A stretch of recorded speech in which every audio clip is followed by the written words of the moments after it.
Component list. Tools required. Fitting preparation. Wrap the thread seal tape tightly around the fitting threads for about 10 turns. Install the push fitting by slowly threading it in by hand to avoid cross-threading, then securely tighten it with an adjustable wrench. Plumbing. Turn off the main water inlet valve. Choose a suitable location for installation. Determine the water flow direction. It is crucial to ensure that the incoming water flows into the port marked in. Measure the total length of the product and mark this corresponding distance on your water pipe. Use a pipe cutter to carefully cut and remove the marked section. Use a grinding bit to smooth out the burrs on the cut. System mounting. Secure the wooden backing board to the wall.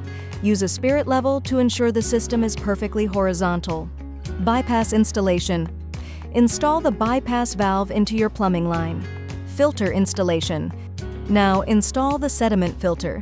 Make sure the O-ring is properly seated in its groove to prevent leaks. Support the filter housing by hand and thread it onto the cap.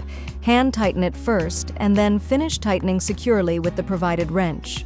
System startup and flushing. Please ensure the bypass valve is fully closed. Slowly open the inlet ball valves on both sides to about a 45-degree angle. Press and hold the pressure relief valve on top until all trapped air is released. Now that the air is fully released, turn both the inlet and outlet ball valves to the fully open position.